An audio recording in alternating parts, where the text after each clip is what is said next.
Hi everyone, David Aragona and Mike Beer here discussing some Kentucky Derby contenders. And speaking of the Derby, it really is right around the corner. So make your handicapping plan for the Kentucky Derby and take advantage of one of these Kentucky Derby packages. You can save up to 39% bundling the PPs, betting strategies, the player's guide, clock reports from Mike Welsh and his team. Find out more information about our Kentucky Derby packages at shop.drf.com.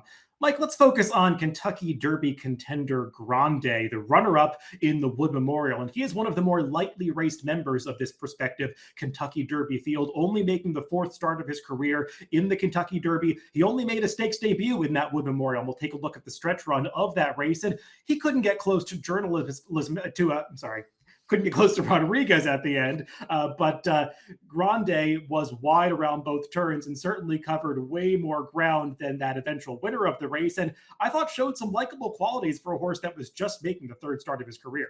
Yeah, this is some good stuff from Grande here, even though he's never really looking like he's going to catch this front running winner. This is a race. First of all, you want to go back and watch the full replay.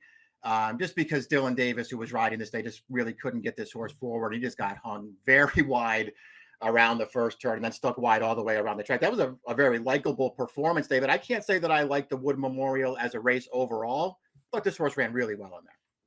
Yeah, somebody who actually liked him quite a bit heading into the Wood Memorial and watching that race unfold live, I was ready to proverbially tear up the tickets heading into the clubhouse turn because he just was out of position, wide, getting shuffled further back than you would have expected. But I agree, he really showed a lot of tenacity to overcome that trip and stay on for second at the end. However, Mike, he is one of these lightly raced horses coming into the Derby without a whole lot of seasoning. Does that bother you, or should we not be so concerned about horses having very light resumes, given that we've seen horses with only 3 or 4 starts under their belts actually have success in the Derby in recent years? Can't say that I love it, but yeah, you're right. I mean, it just seems like the way the game is played now with these 3-year-olds. They make fewer and fewer starts on the way to the Kentucky Derby. Everybody wants a fresh horse and a peaking horse, on the way there. We'll see if it works out for some really, really good connections here. Listen, he's only got 3 starts under his belt, David, only 1 stakes try so far, but he gives off the impression that distance is no issue for him. He's, who knows what kind of trip you can get in the Kentucky Derby in a big field, but if he's already shown that when he gets the right trip, he can really run, he can run a really, really nice race. You have to I think, first of all, you have to take a really close look at him on the way into the Kentucky Derby, because I think he is a horse who's good enough to go at the top of this division. And even no matter what happens that day, you want to follow this horse through the summer.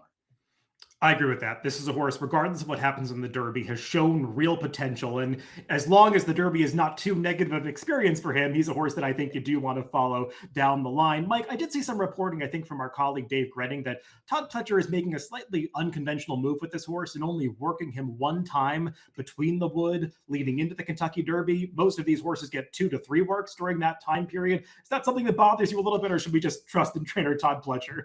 Yeah, take it to another level, right? Not only aren't we going to race them, we're not going to work them either. I guess we'll see how that plays out. Listen, I don't like any of this stuff, David. I'm not a trainer. I'm not around this horse. I don't know what this horse needs to be effective on the racetrack.